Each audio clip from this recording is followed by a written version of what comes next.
चंद लोग, इतने परसेंट लोगों को फिर से पीछे चलाने लगे, घूम फिर के फिर वही आ गया जिन लोगों से बाबा साहब आजादी दिला के गए, ताकत दे के गए थे वोट की, पर उस चीज को उन लोगों ने फिर से हैक कर लिया। तो इस चीज को समझना होगा।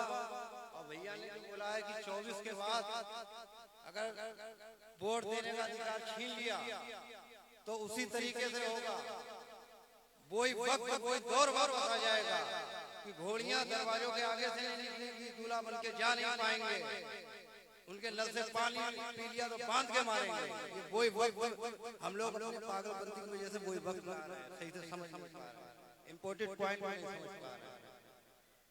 जिन लोगों से बाबा साहब बचा के गए उन लोगों के पीछे फिर हल्के हल्के चलने लगे, अपने जीवन में इतना व्यस्त हो गए कि इस चीज का कि चल क्या रहा है। तो मेरा यही निवेदन है कि सब मेरे भाई बहन इस बात को समझें। जिन लोगों ने पहले ये दिया हमेशा सरकार की नजरों से देखा, वो लोग अब क्या करेंगे? अरे हाथ के आप देख एक दलित बेटी के साथ सारा बड़ा पुलिस ने या बीजेपी के सब मिनिस्टर आ गए, किसी ने कुछ होने दिया। ये नमूना है, इसी तरीके से हुआ। अभी कहीं ना कहीं वो थोड़े से कमजोर है, 24 के बाद पूरी तरीके से पक्के हो गए तो फिर वही पुराना इतिहास वापस आ जाएगा। तो इस चीज को रोकने के लिए इन चीजों को समझना पड़ेगा। जो आज जो ये छोटी सी मीटिंग हो रही है, छोटी सी मीटिंग नहीं है, ये एक सोचने समझने की शुरुआत है। अगर हम लोग दिन भर में 5 लोगों को भी समझा देंगे तो महीने में 150 लोग हुए, 150 लोगों में से आधे लोगों की समझ में आएगा। खाली कुछ ना करें, किसी मीटिंग में ना जाए, कोई वर्क ना करें, कुछ ना करें। अक्सर चौराहे में शाम का खाना खाने के बाद मोहल्ले में लोग मिल जाते हैं, अपने समाज में लोग बैठ जाते हैं। तो इधर उधर की फालतू बातें ना करके इस इम्पोर्टेंट विषय पर अगर 5 मिनट भी आप बात कर लें तो ये बात बहुत ज्यादा देर तक ये लोग टिक नहीं पाएंगे। ये समाज में एक क्रांति आ जाएगी पूर्ण रूप से। जो लोग जागरूक नहीं है वो भी जागरूक। तो मेरा आप सबसे ये निवेदन है कि इस इम्पोर्टेंट पॉइंट को, इस विशेष बात को आप जरूर जो भी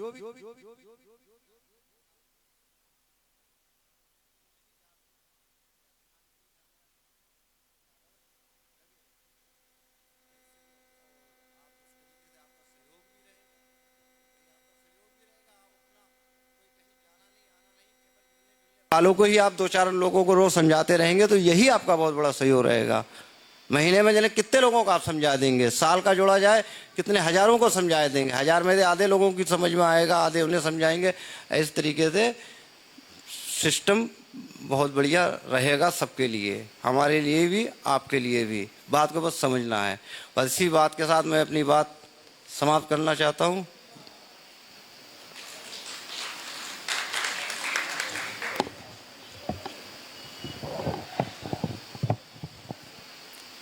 हेलो,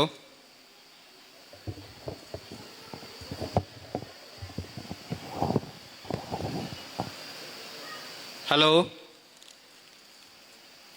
धन्यवाद मोहम्मद इरफान अली जी। साथियों, हमारे बीच में आज के मुख्य अतिथि माननीय विद्याराम सागर जी, SBI रिटायर मैनेजर साहब आ चुके हैं। मैं उनसे गुजारिश करता हूं कि मंच पर आए और अपना स्थान ग्रहण करें। साथियों, आगे मैं बुलाना चाहता हूं कि माननीय मुख्य अतिथि जी के लिए वो आए। माननीय विद्याराम सागर जी वो डाइज पर आए और अपनी बात रखें।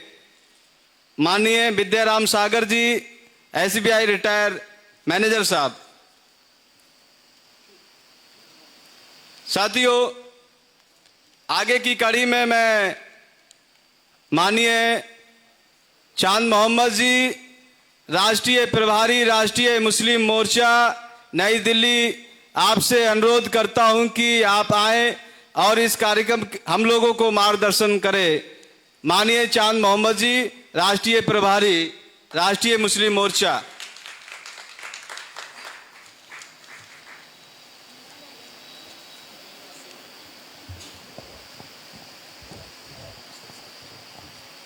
बहुत बहुत धन्यवाद। साथियों, पूरे देश में इस देश के मूल निवासी बहुजनों को जगाने के लिए, जोड़ने के लिए और उनके साथ राष्ट्रीय स्तर पे जो मनुवादी पार्टियां हैं उनके द्वारा जो षड्यंत्र किया जा रहा है, धोखेबाजी किया जा रहा है और धोखेबाजी करके उनके संवैधानिक अधिकारों को खत्म किया जा रहा है, इस बात की जानकारी देने के लिए ये राष्ट्रव्यापी ईवीएम भंडाफोड़ परिवर्तन यात्रा 21 फरवरी 2023 से कन्याकुमारी से कश्मीर तक के लिए राष्ट्रव्यापी ईवीएम भंडाफोड़ परिवर्तन यात्रा की शुरुआत की गई। भारत मुक्ति मोर्चा के राष्ट्रीय अध्यक्ष एवं बहुजन क्रांति मोर्चा के राष्ट्रीय संयोजक मान्यवर वामन मेश्राम साहब के नेतृत्व में, और आज यह उत्तर प्रदेश में 21 मार्च से आने के बाद उत्तर प्रदेश में आज 74 जिले संपन्न होने जा रहे हैं। यानी कल उत्तर प्रदेश का आखिरी जिला होगा जहां राष्ट्रव्यापी ईवीएम भंडाफोड़ परिवर्तन यात्रा पहुंचेगी। साथियों, पूरे देश में राष्ट्रव्यापी ईवीएम भंडाफोड़ परिवर्तन यात्रा निकालने की जरूरत क्यों पड़ी? तो इस देश में लोकतंत्र के महानायक डॉक्टर बाबा साहब अम्बेडकर ने 26 जनवरी 1950 के दिन भारत राष्ट्र को, भारत देश को, भारत के संविधान को समर्पित करके दोबारा भारत की खोई हुई संस्कृति और सभ्यता को स्थापित करने का काम किया। भारत को पुनः लोकतांत्रिक गणराज्य बनाने का काम डॉक्टर बाबा साहब अम्बेडकर ने किया। 26 जनवरी 1950 को संविधान लागू होने के तत्पश्चात इस देश में, इस देश के नागरिकों को वो सारे अधिकार संविधान ने दिए जो दुनिया के हर इंसानों के लिए बेहद जरूरी थे। तो अधिकारों का एक बड़ा विशाल दस्तावेज डॉक्टर बाबा साहब अम्बेडकर ने संघर्ष करके, लड़ाई लड़के लिखा और लिखने के बाद भारत में भारतीय संविधान की वजह से ओबीसी, एससी, एसटी, माइनॉरिटी के लोगों को आगे बढ़ने का अवसर निर्माण हुआ। तो ये जो अपॉर्चुनिटी आई भारत में ओबीसी, एससी, एसटी, माइनॉरिटी के विकास में, उत्थान में या उनके जीवन स्तर के सुधार में, तो ये अपॉर्चुनिटी संविधान की वजह से आई। तो ये बातें इस देश में पिछले हजारों साल से जो लोग इस देश में चंद मुट्ठी भर लोग हैं, उन्हें ये बात डाइजेस्ट नहीं हुई। भारत में लोकतंत्र का पहला कदम आने से पहले ही भारत में जो अलोकतांत्रिक ताकतें थी भारत में, वो लगातार लोकतंत्र की जड़ों को कमजोर करने डेमोक्रेसी आए। लेकिन डेमोक्रेसी की जड़ में वो लोग अपने आप को स्थापित करना चाहते थे जो लोकतंत्र को नहीं मानते, लोकतंत्र में यकीन नहीं रखते और लोकतंत्र में विश्वास नहीं रखते। 1918 में जब भारत में साउथबरो कमीशन आया, साउथबरो कमीशन ने 1918 में विधिमंडलों के चुनाव का रिकमेंडेशन किया, रिप्रेजेंटेशन की बात की। तो ये बात भारत में 3.5% मुट्ठी भर यूरेशियन लोगों को हजम नहीं हुई। उन्होंने देखा कि अब तो भारत में डेमोक्रेसी आ रही है, लोकतंत्र आ रहा है और लोकतंत्र में प्रजा जिसे चाहेगी, आवाम जिसे चाहेगी, वो राजा होगा, वो हुक्मरान होगा। यानी लोकतंत्र में ये सिद्धांत है जो राजशाही में सिद्धांत है कि राजा का बेटा ही राजा होगा, ये सिद्धांत लोकतंत्र में नहीं है। प्रजा जिसे चाहेगी, लोग जिसे चाहेंगे, उस देश में रह रहे जो प्रत्येक नागरिक है वो जिसे चाहेंगे वो राजा होगा।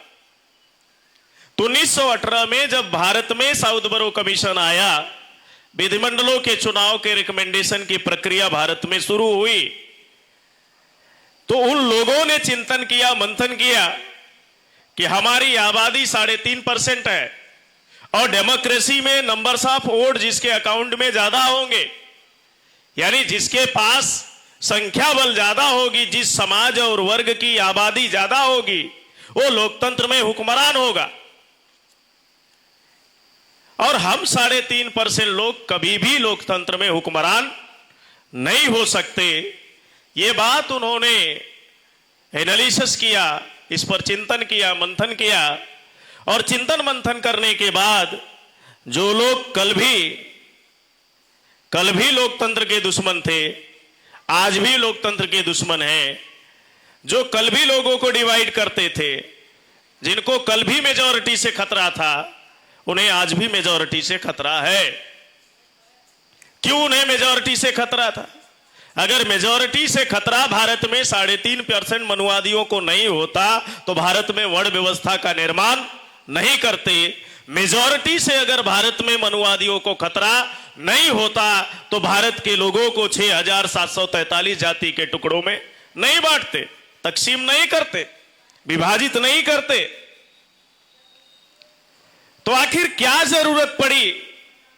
जो माइक्रो लेवल की रेस है, माइक्रो लेवल की जो मेजॉरिटी है, जब डेमोक्रेसी आई तो उनके चेहरे पे चिंता की लकीरें बढ़ने लगी, क्योंकि डेमोक्रेसी में बहुमत का राज होता है, बहुसंख्य लोगों का राज होता है। तो उन्होंने आकलन किया, जो माइक्रो लेवल की रेस है उसने अपने आप को मेजॉरिटी में तब्दील करने के लिए कांग्रेस से ही डिप्यूट किया गया डॉक्टर मुंजे नाम के ब्राह्मण को 1922 में हिंदू महासभा बनाया। और भारत में जो माइक्रो लेवल की रेस है, जो माइक्रो लेवल की माइनॉरिटी है, उसने अपने को मेजॉरिटी में तब्दील करने के लिए हिंदू महासभा बनाया। और गर्व से जाकर ओबीसी SC ST की बस्तियों में कहना शुरू किया, गर्व से कहो हम। तो हथियार के तौर पे उन्होंने इस संकल्पना को इस्तेमाल किया भारत में, और इस्तेमाल करके उन्होंने वो चादर ओढ़ी जिस चादर के जरिए आज इस देश के मूल निवासी बहुजनों को गुलाम बनाने का और उनके अधिकारों को खत्म करने का लगातार निरंतर प्रयास किया जा रहा है। और उन्होंने आगे चलकर और भी कई संगठनों का निर्माण किया, डेमोक्रेसी को अपने कंट्रोल में लाने के लिए। डेमोक्रेसी में वो रूलर बने रहे, लोकतंत्र में वो शासक बने रहे, हुक्मरान बने रहे, इसके लिए उन्होंने आरएसएस बनाई। और आरएसएस में मेजर ऑब्जेक्टिव क्या रखा? इस्लाम और मुसलमानों का विरोध। इस्लाम और मुसलमानों का विरोध ही आरएसएस का मेजर ऑब्जेक्टिव है, क्योंकि ऐसा करने से ओबीसी SC ST का रिलीजियस पोलराइजेशन होता है, धार्मिक ध्रुवीकरण होता है। और धार्मिक ध्रुवीकरण के आधार पर सत्ता में जाने को लेकर इन्होंने एक बहुत बड़ा हथियार बनाया और निरंतर आज उस पर काम कर रहे हैं। इस धार्मिक ध्रुवीकरण के चक्र को भारत में और खास तौर से उत्तर भारत में अर्जक संघ के संस्थापक डॉक्टर रामस्वरूप वर्मा जी और बहुजन नायक मान्यवर काशीराम साहब ने जब महाअभियान चलाया मूल निवासी बहुजनों के जागृति का, उन्हें जोड़ने का और इस व्यवस्था से उन्हें निकालने का जो महाअभियान चलाया, उस महाअभियान का उत्तर प्रदेश में नतीजा आया कि 6 दिसंबर 1992 को बाबरी मस्जिद गिराए जाने के बाद गवर्नमेंट बीजेपी की आनी चाहिए थी, लेकिन सपा बसपा के गठबंधन की सरकार आई। क्यों आई? क्योंकि उसकी जड़ में सामाजिक ध्रुवीकरण का काम उत्तर भारत में और खास तौर से उत्तर प्रदेश में बहुजन नायक मान्यवर काशीराम साहब और डॉक्टर रामस्वरूप वर्मा जी ने अलग अलग हिस्सों में उन्होंने काम किया, कोशिश किया। तो उनकी कोशिशों का नतीजा रहा कि उत्तर प्रदेश में परिवर्तन हुआ।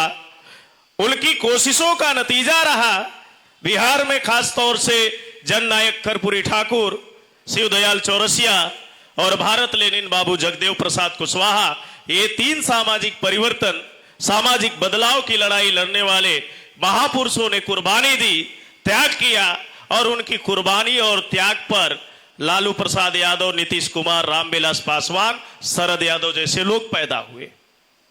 तो बगैर सामाजिक परिवर्तन के आंदोलन से कुछ भी परिवर्तन होने वाला नहीं है। और भारत में सामाजिक परिवर्तन और बदलाव की वजह से भारत में आज जो हमें अधिकार मिले, बाबा साहब अम्बेडकर ने जो संविधान में अधिकार दिए, वो सामाजिक परिवर्तन के आंदोलन का रिजल्ट है, नतीजा है। और भारत के लोकतंत्र को स्थापित करने में, भारत को लोकतांत्रिक गणराज्य बनाने में लोकतंत्र के महानायक डॉक्टर बाबा साहब अम्बेडकर की बहुत बड़ी भूमिका रही। लोकतंत्र में संविधान लागू होने के बावजूद और संविधान के अंदर निर्वाचन आयोग नाम की संस्था होने के बावजूद आज निरंतर डेमोक्रेसी में, लोकतंत्र में, दुनिया के वैश्विक अगर हम इंडेक्स की बात करें, सूची की बात करें, तो लगातार वैश्विक लेवल पे भारत का ग्राफ गिरता जा रहा है। अभी भारत चुनावी लोकतंत्र के इंडेक्स में 108वें पायदान पे पहुंच गया। यानी भारत में जो चुनाव प्रक्रिया है वो फ्री, फेयर और ट्रांसपेरेंट तरीके की नहीं है। और ये जिम्मेदारी डॉक्टर बाबा साहब अम्बेडकर ने संविधान के अंदर एक संस्था बनाई, इलेक्शन कमीशन ऑफ इंडिया। ये जो संस्था है भारत निर्वाचन आयोग, ये संस्था गवर्नमेंट के अंडरटेकिंग नहीं है, यानी किसी सरकार के अधीन रहकर काम करने वाली संस्था नहीं है। संविधान के अधीन रह के लोकतांत्रिक मूल्यों को और लोकतंत्र के अस्तित्व को जिंदा रखने वाली संस्था बनाई संविधान निर्माताओं ने। लेकिन आज अगर हम बात करें इलेक्शन कमीशन ऑफ इंडिया के इतिहास की, हिस्ट्री की अगर बात करें, तो अब तक जितने भी चीफ इलेक्शन कमिश्नर हुए 1990 से 96 तक के कार्यकाल, टीएन सेशन के कार्यकाल को छोड़ दिया जाए तो बाकी जितने भी इलेक्शन कमिश्नर हुए वो इस देश के लोकतंत्र और इस देश के लोकतंत्र को मजबूत करने और उसके मूल्यों को जिंदा करने के लिए काम करते हुए नजर नहीं आए, बल्कि वो रूलिंग पार्टियों के लिए काम करते हुए नजर आए। तो इसलिए आज जिस संस्था की जिम्मेदारी थी भारत के लोकतांत्रिक मूल्यों को जिंदा रखने की, उसे अस्तित्व में बनाए रखने की, आज वो संस्था अपने सही दिशा में काम नहीं कर रही है। सही दिशा में ना काम करने की वजह से आज भारत में चुनावी प्रक्रिया में रचनात्मक दोष देखने को मिलते हैं। और भारत में उस रचनात्मक दोष की उपज है इलेक्ट्रॉनिक वोटिंग मशीन। ये जो भारत में परिवर्तन और बदलाव के आंदोलन पूरे भारत में चल रहे थे, बिहार में आंदोलन चल रहे थे, उत्तर प्रदेश में चल रहे थे, साउथ में ईवी पेरियार रामास्वामी नायकर का आंदोलन चल रहा था। ये बहुत ही सशक्त आंदोलन थे और पूरी व्यवस्था को खत्म करने वाला आंदोलन था जो स्थापित लोग थे हजारों साल से। इस व्यवस्था को काउंटर करने के लिए भारत में इलेक्ट्रॉनिक वोटिंग मशीन लाया। और खास तौर से बहुजन नायक मान्यवर काशीराम साहब जब 1981 में DS4 के प्लेटफॉर्म से हरियाणा से चुनाव लड़ रहे थे, तो डोर टू डोर लोगों के बीच में जाते थे, अपनी बात रखते थे और लोकतंत्र में वोट के मूल्य को समझाते थे कि वोट का मूल्य हमारे लिए, वोट का महत्व हमारे लिए कितना बड़ा है। ये बातें जब बहुजन नायक मान्यवर काशीराम साहब समझाते थे तो ये भी बातें कहते थे, क्योंकि समाज का जो दृष्टिकोण था वोट देने का, वो मात्र वोट देने का एकमात्र दृष्टिकोण था, नजरिया था कि वोट का अधिकार सिर्फ राजा चुनने का अधिकार है। यह दृष्टिकोण बहुसंख्य ओबीसी, SC, ST, माइनॉरिटी के लोगों का नहीं था कि वोट का अधिकार राजा बनने का भी अधिकार है। ये बातें बहुजन नायक मान्यवर काशीराम साहब ने समझाई कि वोट का अधिकार सिर्फ राजा चुनने का अधिकार नहीं है, बल्कि राजा बनने का भी अधिकार है। चुनने का अधिकार ही मानकर जब तक वोट डालते रहे, कभी उन्होंने नेहरू को चुना, कभी शास्त्री को चुना, कभी इंदिरा को चुना, कभी राजीव को चुना, कभी अटल को चुना, कभी नरसिंह राव को चुना, चुनते रहे, अलग अलग स्टेट में चुनते रहे। लेकिन अलग अलग राज्यों में रीजनल लेवल पे जो परिवर्तन हुआ, वो समाज के अंदर वोट के महत्व की जब जानकारी हुई तो पूरे भारत के अलग अलग हिस्सों में स्टेट लेवल पे बड़े पैमाने पे परिवर्तन देखने को मिला। चाहे झारखंड हो, बिहार हो, बंगाल हो, महाराष्ट्र हो, साउथ इंडिया के स्टेट हो, केरल हो, तमिलनाडु हो, तेलंगाना हो, आंध्रा हो, उत्तर प्रदेश हो, तो भारत के अलग अलग हिस्सों में परिवर्तन देखने को मिला। जो सेंट्रलाइज थे, समाज में बढ़ती हुई जागृति की वजह से वो डिसेंट्रलाइज होने लगे। और डिसेंट्रलाइज होने वाले लोगों को, खासतौर से जो बहुजन नायक मान्यवर काशीराम साहब का आंदोलन चल रहा था, उस आंदोलन में 1981 में उन्होंने चुनाव लड़ते हुए एक नारा दिया, सरल और सहज शब्दों में कांग्रेस और बीजेपी जैसी मनुवादी पार्टियों को चुनौती देते हुए नारा दिया कि वोट हमारा राज तुम्हारा, नहीं चलेगा, नहीं चलेगा। जब उन्होंने ये नारा दिया कि वोट हमारा राज तुम्हारा, नहीं चलेगा, नहीं चलेगा, तो मनुवादियों के भारत में कान खड़े हो गए कि जिस दिन बहुसंख्य लोगों को, यानी जिनकी संख्या ज्यादा है, अगर उनको ये बात समझ में आ जाएगी, उस दिन मनुवादी पार्टियों की दुकान हमेशा के लिए, यानी परमानेंट, बंद हो जाएगी। ओरिजिनल लेवल की भी पॉलिटिकल पार्टी का दर्जा हासिल नहीं कर सकते। लेकिन आज के तारीख में भारत में अगर हम बात करें ओबीसी की, तो आज भारत में हर दूसरा आदमी ओबीसी है। ये हम बैठे हुए जो लोग हैं, आज के तारीख में भारत का हर दूसरा आदमी ओबीसी है। लेकिन क्या शासन प्रशासन में, नौकरियों में, क्या हर दूसरा आदमी ओबीसी है? क्या इस देश की जो बहुसंख्य आबादी है, 52% आबादी है ओबीसी की, क्या एक भी उनकी पॉलिटिकल जो पार्टी है वो नेशनल लेवल की है? एक भी नेशनल लेवल की पॉलिटिकल पार्टी नहीं है। क्यों नहीं है? क्योंकि जो जागृति होनी चाहिए थी, वो जागृति को काउंटर करने के लिए उन्होंने जो रीजनल पार्टियां अलग अलग क्षेत्रों में ओबीसी की उभर कर आई, अभी एनसीपी को राष्ट्रीय पार्टी का दर्जा छीन लिया गया। शरद पवार की पार्टी थी, मराठा ओबीसी थे, उनकी पार्टी का दर्जा छीन लिया गया। लेकिन इस देश में कांग्रेस 3.5% लोगों की राष्ट्रीय स्तर की पार्टी, बीजेपी 3.5% लोगों की राष्ट्रीय स्तर की पार्टी, तृणमूल कांग्रेस 3.5% लोगों की राष्ट्रीय पार्टी, सीपीआई, सीपीआईएम 3.5% लोगों की राष्ट्रीय स्तर की पार्टी। लेकिन विडंबना है इस देश के पिछड़ों की, एक भी पॉलिटिकल पार्टी राष्ट्रीय स्तर की नहीं है। क्यों नहीं है?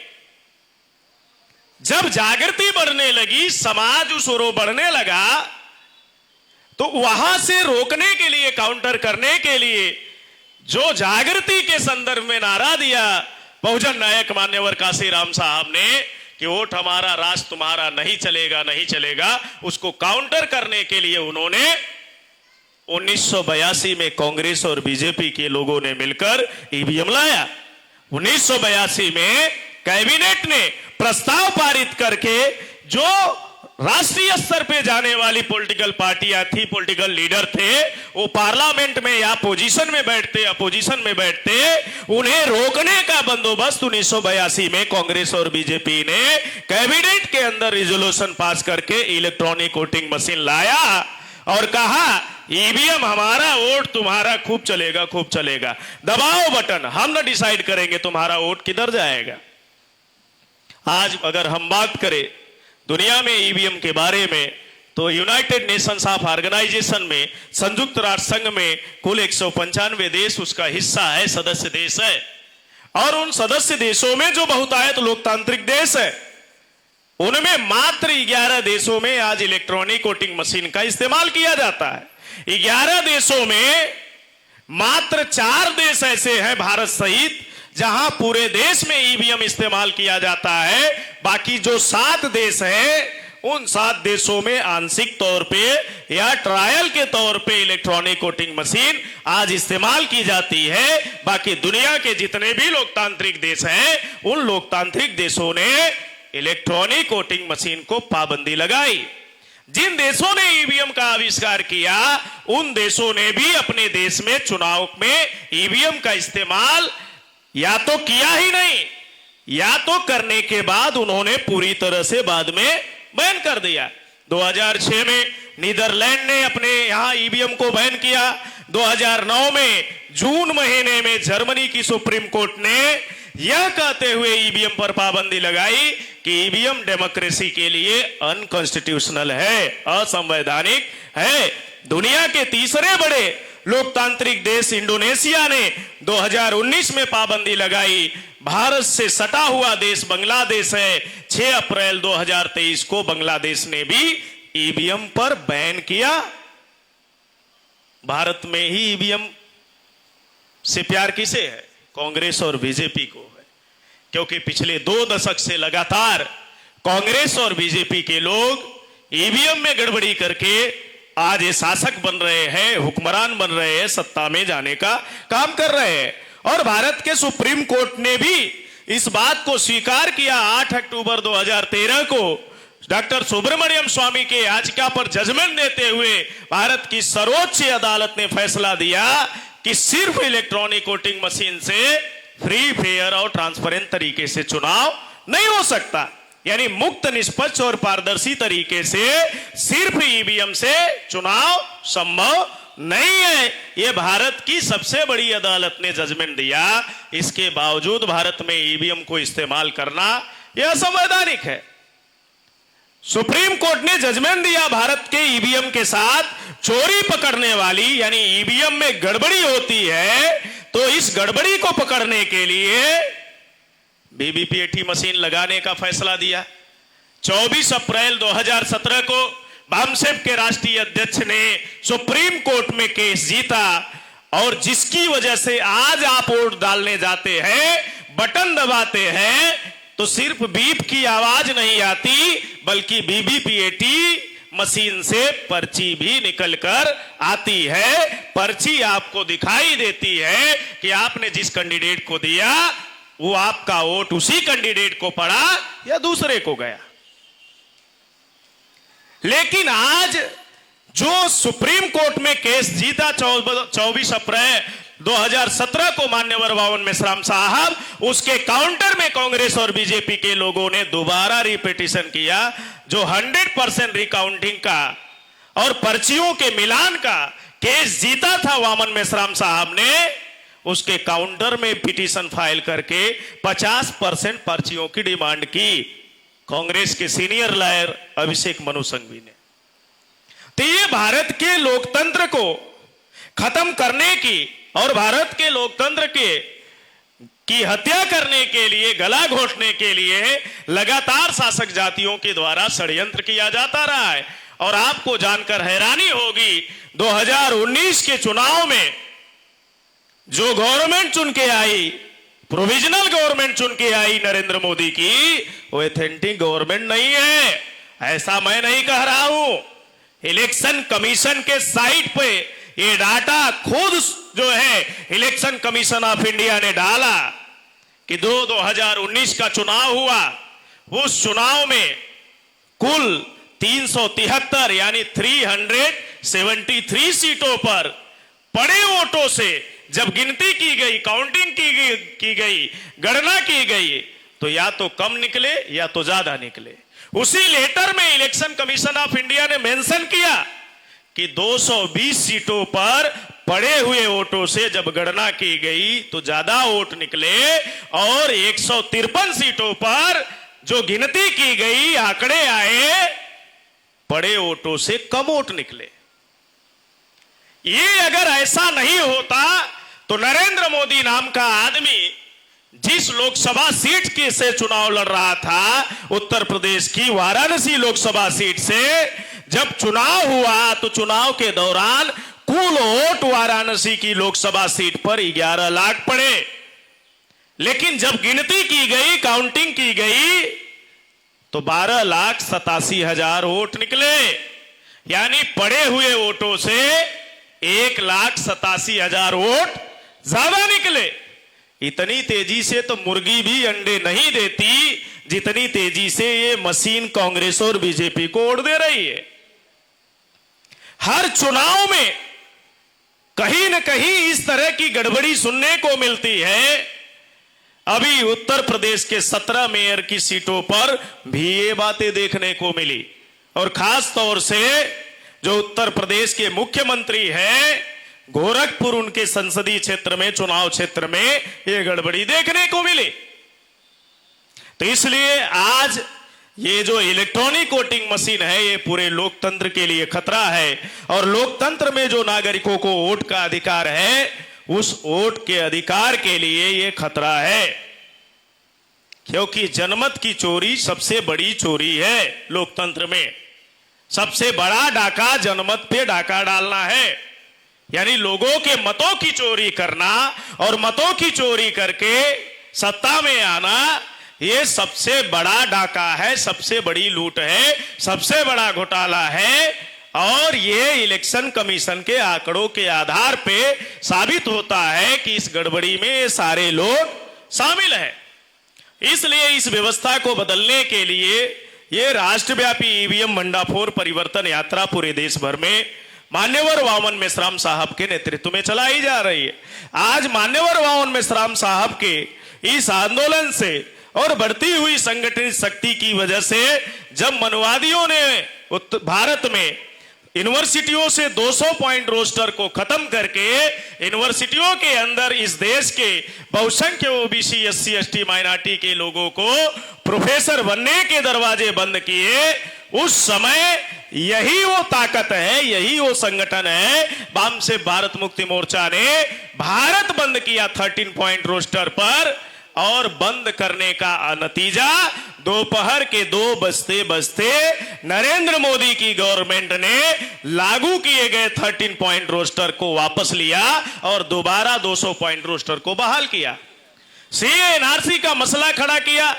सीए एनआरसी के मसले पे पूरे भारत में जब ये मुद्दा खड़ा हुआ तो भारत मुक्ति मोर्चा के राष्ट्रीय अध्यक्ष मान्यवर वामन मेश्राम साहब ने 29 जनवरी 2020 को यह कहते हुए भारत बंद किया कि नरेंद्र मोदी अमित शाह अगर एक बाप की जायज औलाद है तो डीएनए के आधार पे एनआरसी लागू कर दे, अभी पता चल जाएगा कि भारत में कौन देसी है और कौन विदेशी है। हम भी चाहते हैं कि 100% भारत से घुसपैठिए बाहर जाए। हम चाहते हैं भारत में 100% एनआरसी लागू हो, लेकिन कागज के आधार पे नहीं, डीएनए के आधार पे लागू हो। जब से इस मुद्दे पे उन्होंने भारत बंद किया, तब से सीए एनआरसी की भारत में चर्चा बंद हो गई। आज पूरे भारत में जो इस देश के लोकतंत्र के लिए, संविधान के लिए और इस देश की एकता और अखंडता के लिए खतरा उत्पन्न करने वाली ताकत है, आज इस देश को नरेंद्र मोदी नहीं चला रहे, मोहन भागवत चला रहे। और कई मुद्दों को लेकर इस देश में अभी 6 अक्टूबर 2022 को आरएसएस के हेडक्वार्टर का घेराव किया। भारत में आरएसएस के इतिहास में कोई ऐसा संगठन आज तक सामने नहीं आया जो आरएसएस के हेडक्वार्टर पे 4.5 लाख लोगों का मोर्चा ले गया हो। तो एक बड़ी ताकत, एक बड़ी संगठित शक्ति निर्माण हो रही है। इसलिए हमारे लोगों को एकजुट होने की जरूरत है, संगठित होने की जरूरत है और संगठित होकर इस व्यवस्था को बदलने की जरूरत है। और ये राष्ट्रव्यापी ईवीएम भंडाफोड़ परिवर्तन यात्रा इस देश के संविधान को बचाने के लिए, इस देश के लोकतंत्र को बचाने के लिए और इस देश के एकता और अखंडता को खंडित करने वाली जो ताकतें हैं उन्हें रोकने के लिए राष्ट्रीय स्तर पे महाअभियान चलाया जा रहा है। इस महाअभियान का हमारे लोगों को हिस्सा बनना चाहिए। आपने मुझे सुना, इसके लिए आभार, धन्यवाद।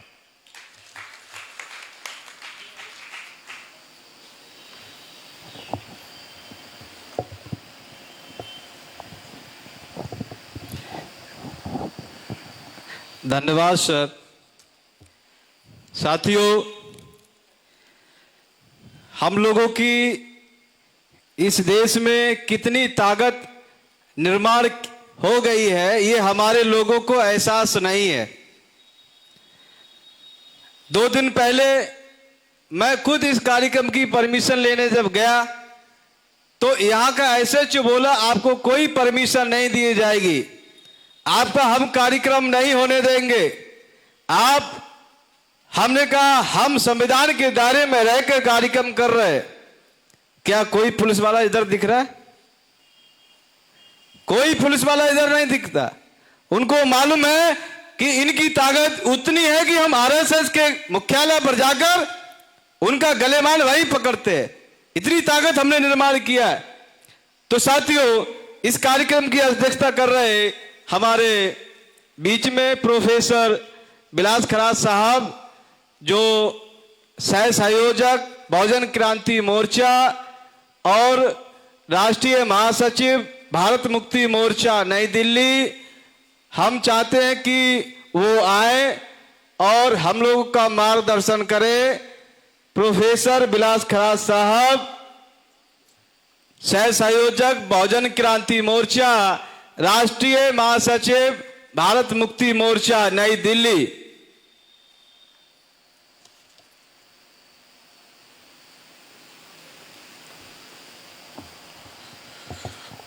साथियों, आज जो ईवीएम भंडाफोड़ परिवर्तन यात्रा चल रही है और हमारे साथी आपको जानकारी दे रहे हैं कि जब ये ईवीएम भंडाफोड़ परिवर्तन यात्रा की जानकारी देने के लिए पुलिस के पास गए तो उन्होंने परमिशन नहीं देते ऐसा ओरली बोला। अगर उन्हें सही लगता तो लिखित में देते, लिखित में देते तो हम उनकी वर्दी उतार देते। क्यों? क्योंकि ये भारत में संविधान लागू है और ये संविधान जो है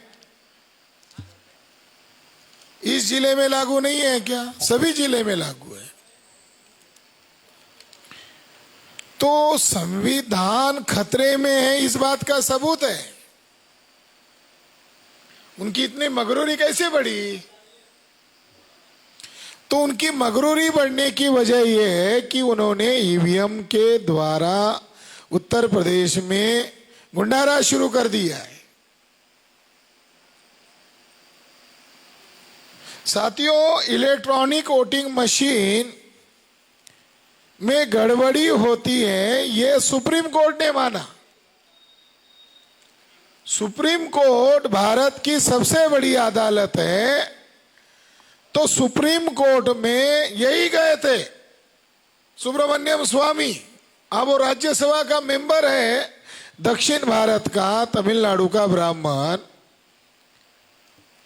वो सुप्रीम कोर्ट गया और सुप्रीम कोर्ट में जो सबूत और तथ्य दिए तो जस्टिस सदाशिवम ने 8 अक्टूबर 2013 को ईवीएम मशीन में गड़बड़ी होती है ऐसा फैसला दिया। मगर जो भारत का मीडिया है, जो बिका हुआ मीडिया है, बाबा साहब अंबेडकर उस समय के अपने काल के मीडिया को कहते थे ये धंधा है, ये कोई सूचना जानकारी देते नहीं है, धंधा कर रहे हैं, ये धंधेबाज लोग हैं। तो उन मीडिया ने भारत के लोगों को जानकारी नहीं दिया और उस फैसले में और एक फैसला आया कि ईवीएम में गड़बड़ी होती है तो चुनाव कैसे करे। एक तो ईवीएम रिजेक्ट होना चाहिए था, ईवीएम मशीन रद्द होनी चाहिए थी, और जो पुराना तंत्र था ठप्पे मारकर मुहर लगाकर वोट डालना वो जारी रखना चाहिए था। तो दूसरा फैसला उसके साथ जोड़कर आया कि अकेले ईवीएम मशीन से चुनाव पारदर्शी नहीं हो सकता, इसलिए पर्ची निकलने वाली मशीन यानी वीवीपीएटी सिस्टम लगाई जाए। 2014 में वीवीपीएटी मशीन लगाई सुप्रीम कोर्ट के आदेश के अनुसार, मगर कितनी लगाई? 0.33 यानी ½ भी नहीं लगाई। कितना बड़ा घोटाला ये। यानी 2014 में लोकसभा के चुनाव हुए, आपके उत्तर प्रदेश में चुनाव हुए और विदाउट वीवीपीएटी के चुनाव कराए गए और 2014 में घोटाला किया गया। तो ईवीएम मशीन पर कांग्रेस और बीजेपी के लोग कुछ आपसी समझौता कर लिए हैं।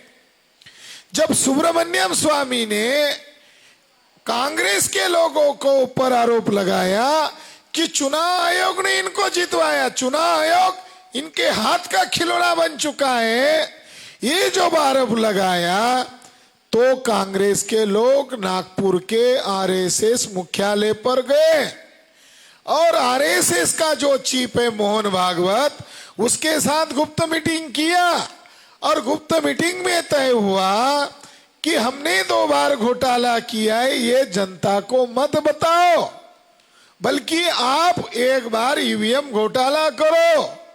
तो बीजेपी के लोग बोले आपने 2004, 2009 में ईवीएम घोटाला किया और हमको एक ही बार ईवीएम घोटाला करने के लिए कह रहे हैं, हम भी 2 बार करेंगे। जो आरएसएस के बीजेपी के लोग देशभक्ति का सर्टिफिकेट बांटते हैं, वो लोग डाकू हैं, डकैती डाला लोगों की ऑटो पर, और 2014 और 2019 में ईवीएम मशीन से घोटाला करके सत्ता में आए।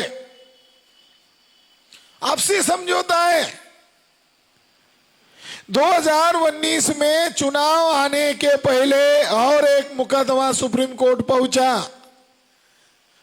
भारत मुक्ति मोर्चा एवं भामसेप के राष्ट्रीय अध्यक्ष माननीय वामन मेश्राम साहब ने सुप्रीम कोर्ट में मुकदमा दर्ज किया कि अगर सुप्रीम कोर्ट कहती है ईवीएम मशीन में गड़बड़ी करके ही चुनाव जीता जाता है, तो वीवीपीएटी क्यों नहीं लगा रहे हो? अपने ही फैसले पर अमल चुनाव आयोग क्यों नहीं कर रहा है? तो 24 अप्रैल 2017 को सुप्रीम कोर्ट ने दूसरा फैसला सुनाया कि वामन मेश्राम कहाँ गलत है, चुनाव आयोग की गलती है। चुनाव आयोग को कटघरे में खड़ा करके जज ने पूछा क्यों नहीं लगा रहे हो वीवीपीएटी? इन्होंने कंटेम्प्ट ऑफ कोर्ट की केस दायर की हमारे ऊपर। तो चुनाव आयोग ने जवाब दिया नरेंद्र मोदी पैसा नहीं दे रहे वीवीपीएटी मशीन खरीदने के लिए। 2017 में 24 अप्रैल इस तारीख को सुप्रीम कोर्ट ने आदेश दिया वामन मेश्राम जी के समर्थन में कि इनकी बात जायज है, और नरेंद्र मोदी सरकार को हिदायत दिया, ऑर्डर दिया कि आने वाली चुनाव में 15 लाख ईवीएम मशीन है तो 15 लाख ईवीपीएटी मशीन लगाओ। 2019 में चुनाव हुए, वीवीपीएटी लगा, यानी पर्ची निकलने वाली मशीन लगी। अब पर्ची का क्या संदर्भ है? आंकड़े का कोई भौतिक सत्यापन नहीं है। जैसे पुराने समय में जो वोट डाले जाते थे उसका भौतिक सत्यापन होता था, उसके रिकॉर्ड साल भर तक वो मतपेटी में जो डाले गए वो रिकॉर्ड मौजूद होते थे, मगर इलेक्ट्रॉनिक आंकड़े का कोई भौतिक सत्यापन नहीं होता। ईवीएम मशीन में आंकड़े हेरा फेरी की जा सकती है, गड़बड़ी की जा सकती है, इसलिए ना सुप्रीम कोर्ट ने फैसला दिया। तो साथियों, वीवीपीएटी के साथ 2019 में चुनाव हुआ, ये वामन मेश्राम जी के कारण हुआ, मगर जब वामन मेश्राम जी जीत गए सुप्रीम कोर्ट में तो बीजेपी के लोगों को खतरा महसूस हुआ और बीजेपी के लोगों ने फिर दोबारा कांग्रेस वालों को बुलाया, गुप्त मीटिंग किया और उनको कहा कि अब नरेंद्र मोदी 2019 में प्रधानमंत्री बनने वाले नहीं है। कांग्रेस वालों ने कहा होगा अरे हमने तो आपको कहा है आप 2 बार घोटाला करो। तो बीजेपी के लोगों ने कहा अब सुप्रीम कोर्ट ने फैसला दिया है कि वीवीपीएटी भी 100% लगाओ और 100% गिनती करो।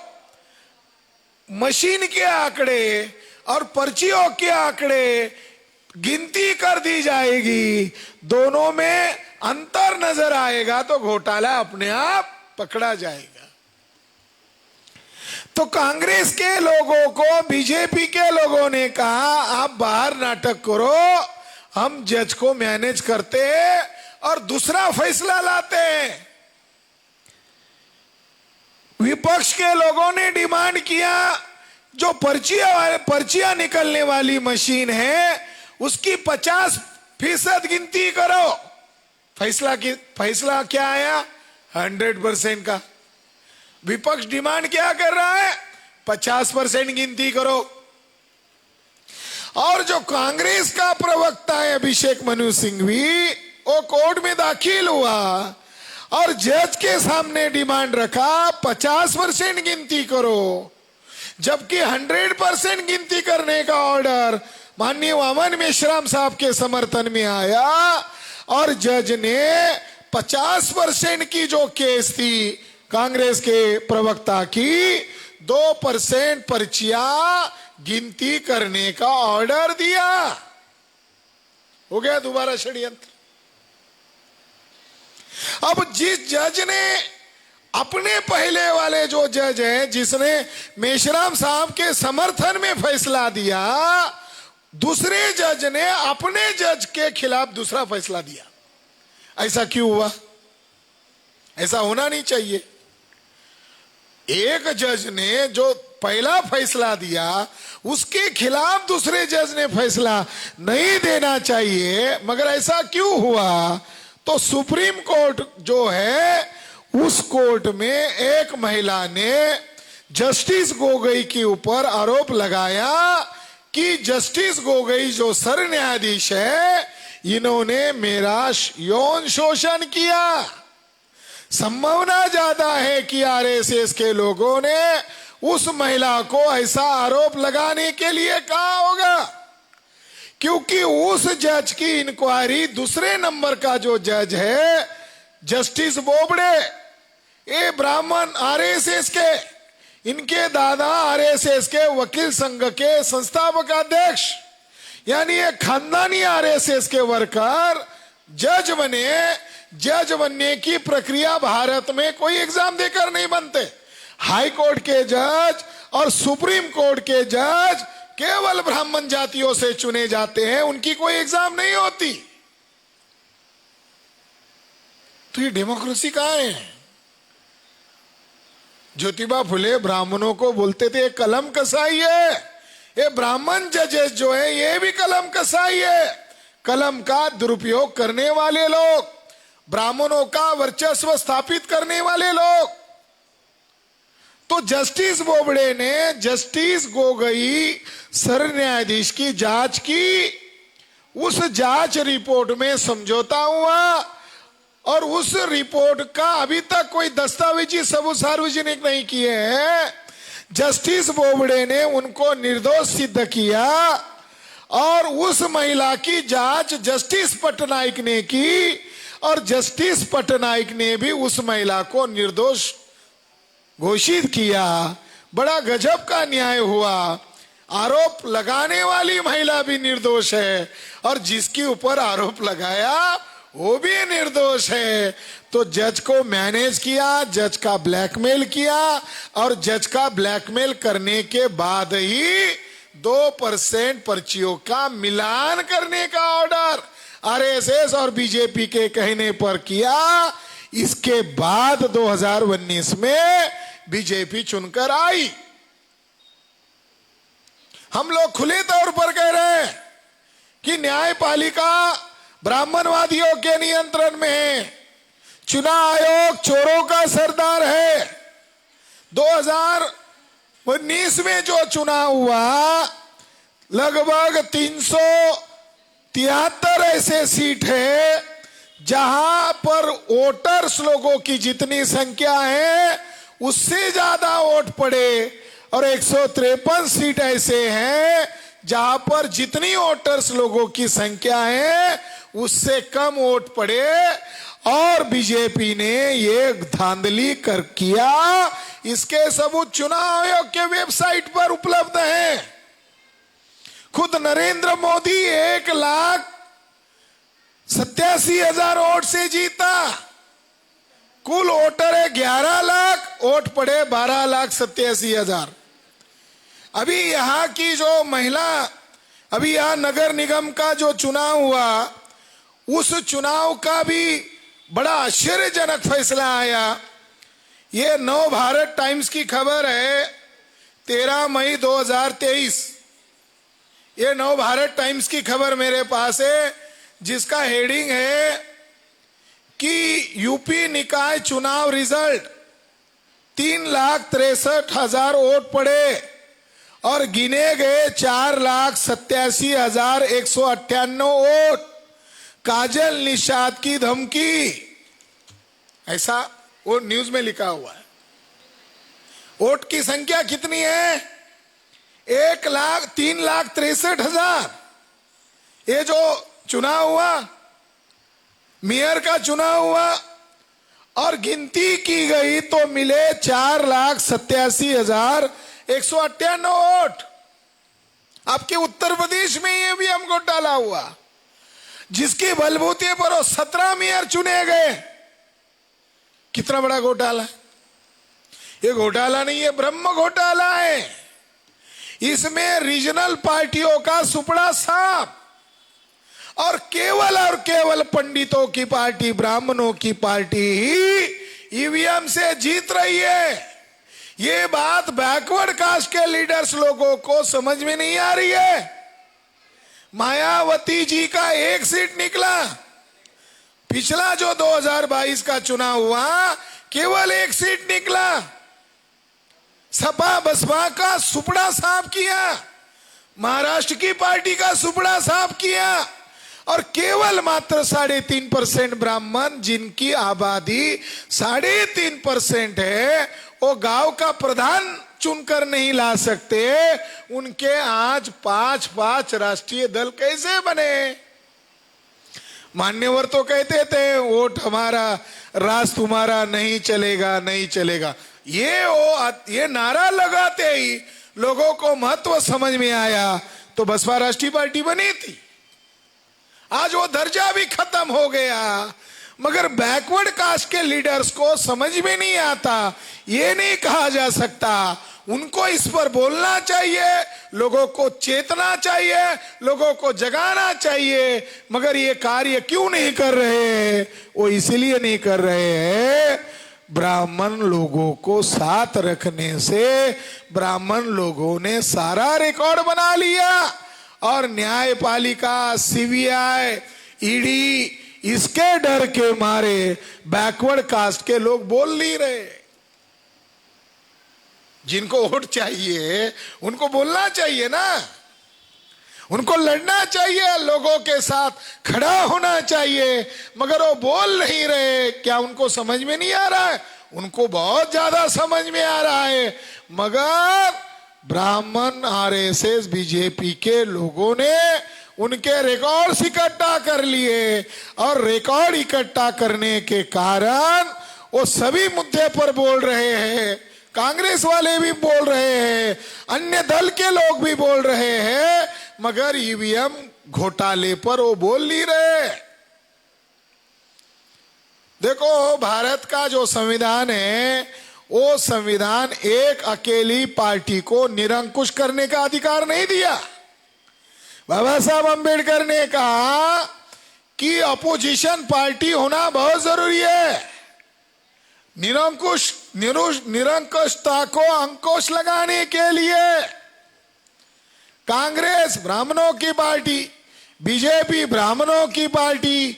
पहले कैसे होता था?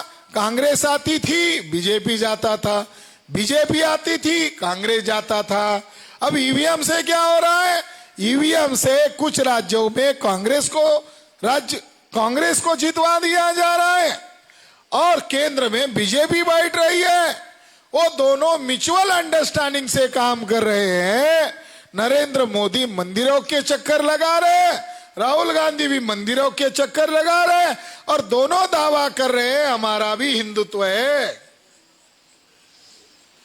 तो 3.5% विदेशी ब्राह्मण लोगों ने ईवीएम के माध्यम से लोकतंत्र की हत्या कर दी है। इसका रिजल्ट ये आया कि अब सभी सरकारी उद्योग कंपनियों को इन 3.5% ब्राह्मणों ने बेच दिया है। अभी किसी को जॉब नहीं मिलने वाला, किसी को सरकारी नौकरी नहीं मिलने वाली। क्यों नहीं मिलने वाली? तो उन्होंने ईवीएम के जरिए से जो सत्ता हथिया ली, उन्होंने लॉकडाउन में और लॉकडाउन के बाद अभी भी हजारों सरकारी उद्योग कंपनियों को बेच दिया है। पहले प्लानिंग कमीशन होता था, अब आया पॉलिसी आयोग, नीति आयोग। नीति आयोग का जो चेयरमैन है कांत, इस ब्राह्मण ने 2016 में ही डिक्लेयर किया कि भारत सरकार अब किसी को जॉब नहीं देगा। देखो, ओपनली खुले तौर पर कहा कि भारत सरकार अब किसी को जॉब नहीं देगा। भारत सरकार की जिम्मेदारी नहीं है रेल चलाना, सरकारी उद्योग कंपनियों को चलाना। तो भारत सरकार ना स्वास्थ्य का, ना शिक्षा का, ना रोजगार का जिम्मेदारी लेगा। तो फिर वोट काय के लिए हमको मांगते हो? जब तुम स्वास्थ्य, रोजगार, सुरक्षा, शिक्षा इसकी जिम्मेदारी नहीं लेते हो, तो फिर किस आधार पर वोट मांगोगे?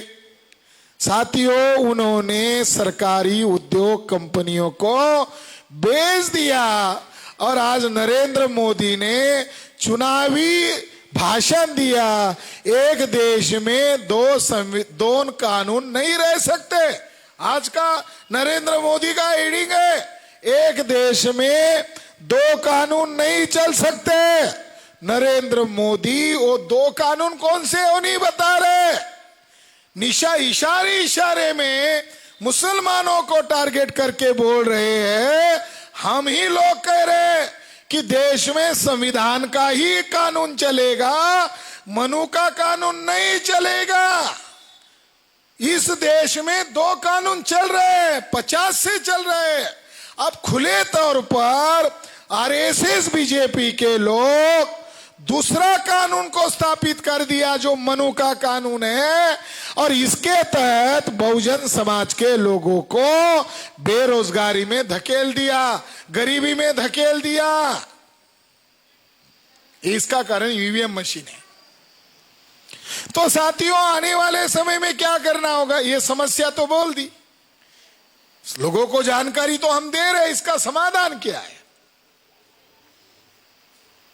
अभी जो राष्ट्रपति है मुर्मू, आदिवासी है, वो जब जगन्नाथ मंदिर में गई तो पंडितों ने उसको गर्भगृह में नहीं आने दिया।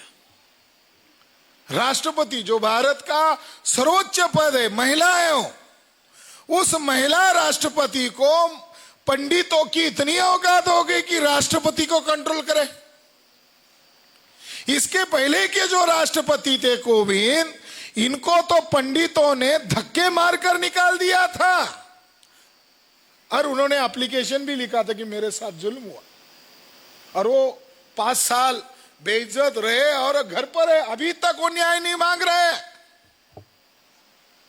ये ऐसा ब्राह्मण लोग क्यों कर रहे हैं? क्योंकि वो दूसरे कानून को चला रहे हैं। इसके पहले भी ऐसा हुआ था।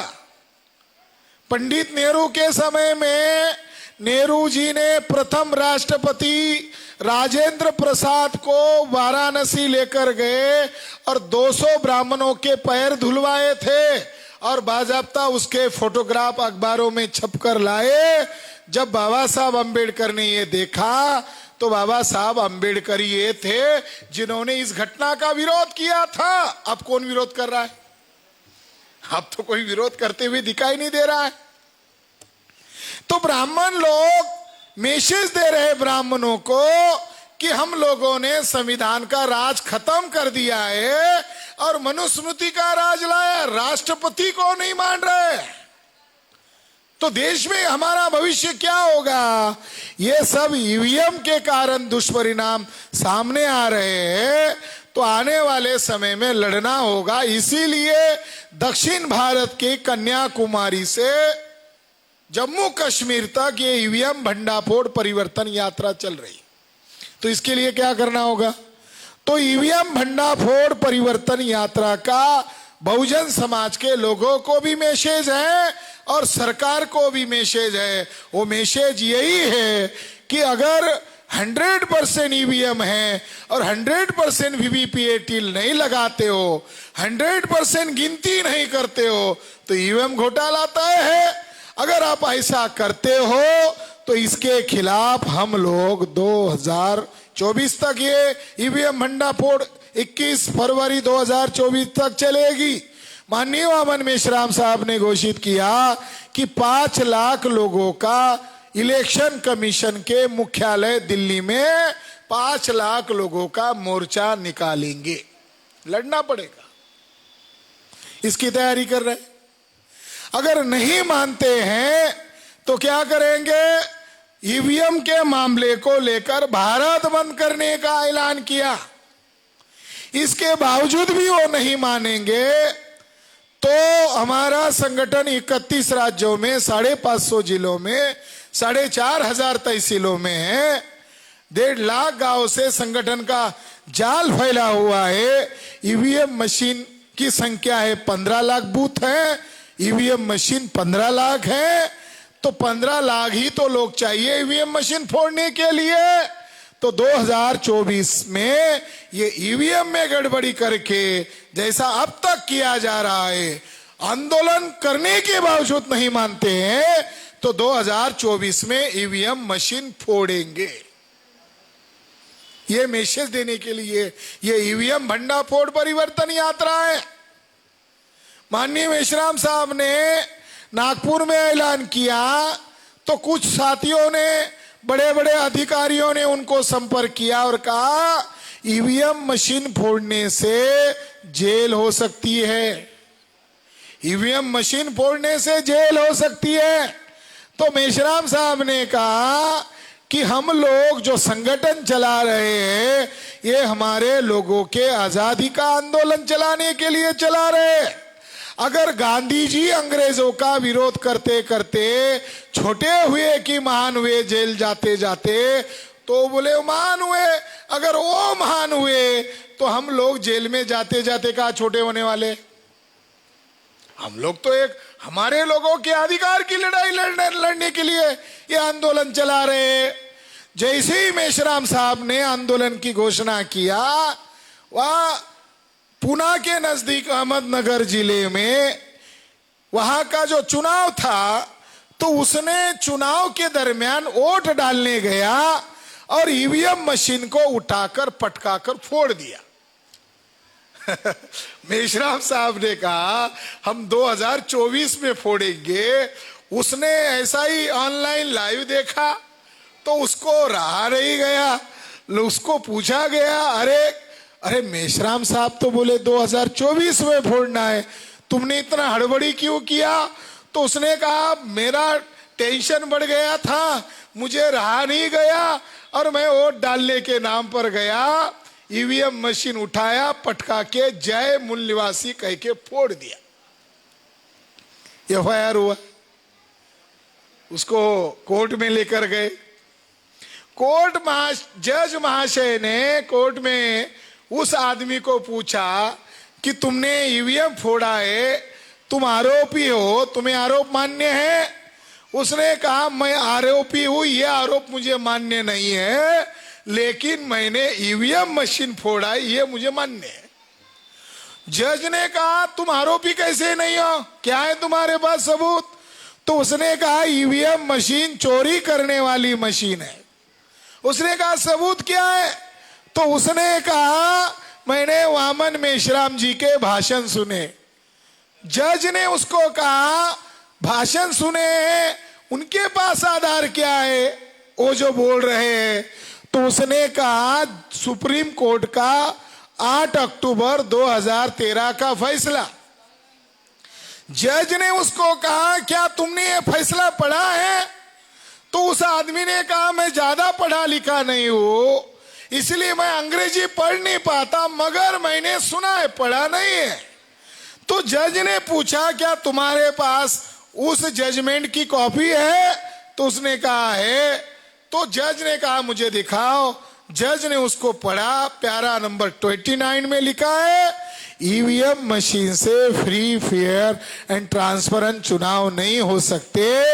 ये लिखा हुआ पढ़ा और जज साहब ने कहा तुम्हें बाइज्जत रिहा कर दिया जाता है। उस जज की समस्या क्या थी? उस जज की समस्या थी सुप्रीम कोर्ट के जज ने माना ईवीएम में घोटाला होता है, तो मैं कैसा सुप्रीम कोर्ट के जज के खिलाफ फैसला दे सकता हूं? साथियों, 2024 में दुश्मनों का मुकाबला करने की तैयारी कर रहे हैं और इसके लिए माननीय वामन मेश्राम साहब ने ये ईवीएम भंडाफोड़ परिवर्तन यात्रा शुरू किया है। इसलिए अंत में मैं यही संदेश देना चाहता हूं, मायूस और हताश होने की जरूरत नहीं है। ये राष्ट्रव्यापी संगठन इस व्यवस्था को ललकार रहा है। वहां 26 जून 2022 को हरियाणा में उन्होंने हमारे कार्यक्रम की परमिशन रद्द की और वहां 144 की धारा लगाई और पंडितों ने फरसा दिखाकर ऐलान किया कि वामन मेश्राम को हम हरियाणा में पैर नहीं रखने देंगे। और वहां उनकी सत्ता थी, उन्होंने कार्यक्रम को रोक लगाया, तो वहां भी उन्होंने रोक लगाया। कानपुर में हमारा राज्य अधिवेशन था वामसेब का, वहां भी एक त्रिवेदी नामक ब्राह्मण ने आपत्ति जताई कि ये लोग बोलते नहीं है, इनके मुंह से जहर उगलता है। उन्होंने आपत्ति लगाई। हम समानता की बात कर रहे हैं और विषमता के समर्थक लोगों की बात मानकर योगी आदित्यनाथ सरकार ने कानपुर में हमारी कार्यक्रम को रोकने के लिए 144 धारा लगाई, वहां भी हमें रोका। तो हमने ऐलान किया कि ये हमारे बोलने पर पाबंदी नहीं है, ये संविधान पर पाबंदी है, क्योंकि संविधान हमें बोलने की इजाजत देता है। आर्टिकल 19 के अनुसार अगर ये संविधान पर पाबंदी लगाते हैं तो फिर इतना बड़ा विशाल संगठन चुप कैसे बैठेगा? इसलिए मेश्राम साहब ने 6 अक्टूबर 2022 को ऐलान किया, अब चलो नागपुर आरएसएस के मुख्यालय पर 1 लाख लोगों को, केवल मात्र 1 लाख लोगों को आने के लिए कहा, तैयारी करके आओ। आरएसएस के मुख्यालय पर मोर्चा लेकर जाते हैं। जैसे ही ये जानकारी गुप्तचर विभाग के द्वारा, सोशल मीडिया के द्वारा ब्राह्मणों की सरकार को मिली, तो भारत सरकार ने 183 रेल को बंद कर दिया। उधर जाने वाली ट्रेन बंद, सप्ताह भर के लिए, एक दिन के लिए नहीं, सप्ताह भर के लिए 183 ट्रेन रद्द करवाया। नॉर्थ इंडिया और साउथ इंडिया से नागपुर की तरफ जाने वाली, फिर भी इसके बावजूद 4.5 लाख लोग वहां इकट्ठा हुए। ये है ताकत, इतना विरोध होने के बावजूद। इसलिए साथियों, ये लड़ाई निर्धारित है, हमारा दुश्मन निर्धारित है। हम लोगों ने तय किया कि हम कुत्ते की मौत नहीं मरेंगे, लड़ते लड़ते मरेंगे, क्योंकि मान, सम्मान, स्वाभिमान की अगर आपको जिंदगी चाहिए तो सच बात के लिए आगे आना होगा, बोलना होगा, क्योंकि हमारे पुरखों की लड़ाई है। फुले शो अंबेडकर ने 108 साल संघर्ष किया, तब जाकर हमको नौकरी का अधिकार मिला, रिजर्वेशन मिला। बाबा साहब अंबेडकर ने अपनी पत्नी को मरने दिया, अपने बच्चों को मरने दिया, तब जाकर हमारे लोगों को उनकी कुर्बानी के कारण अधिकार मिला। शाहू महाराज की कुर्बानी के कारण अधिकार मिला, महात्मा ज्योतिबा फुले के कुर्बानी के कारण अधिकार मिला। तो क्या हम लोग निठल्ले? हमें तो लड़ना होगा। ये हमारी पूर्वजों की लड़ाई है, ये मान सम्मान की लड़ाई है। कितने थे हमारे पूर्वज?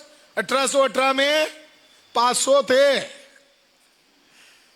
अगर आपके अंदर तमन्ना नेक है, आपके अंदर ध्येय एक है, आप अपने उद्देश्य के प्रति कर्मठ है, कितने थे?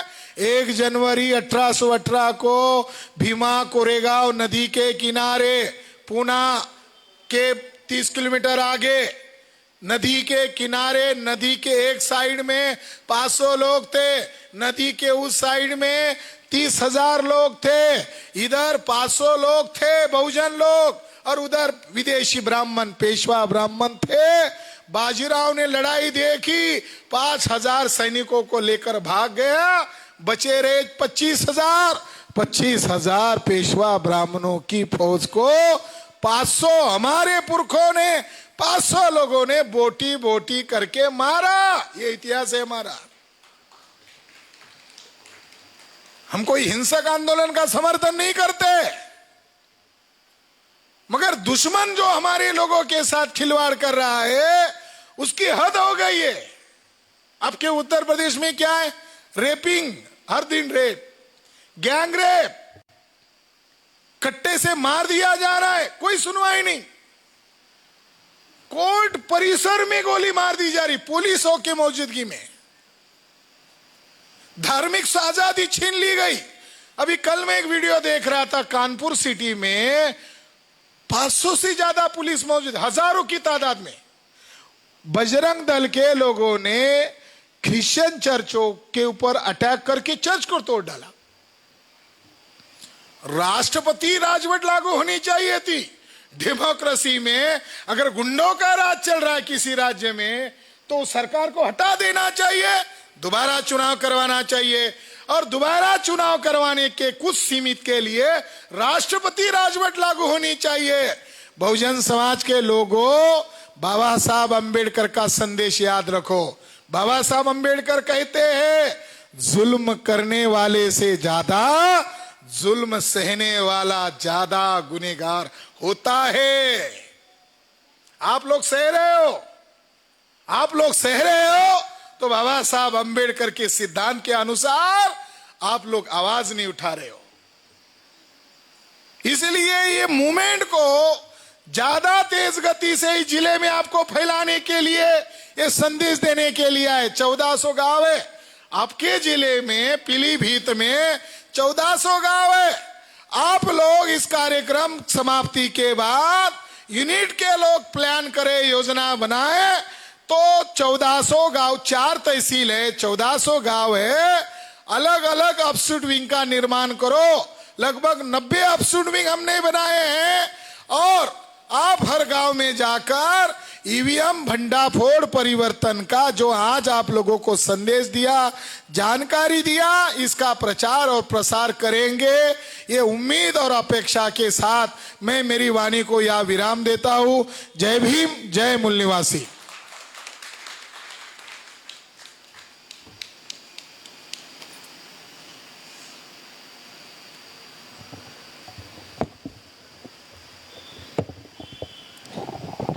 साथियों, ये जो यात्रा कन्याकुमारी से कश्मीर तक ईवीएम भंडाफोड़ परिवर्तन यात्रा पूरे देश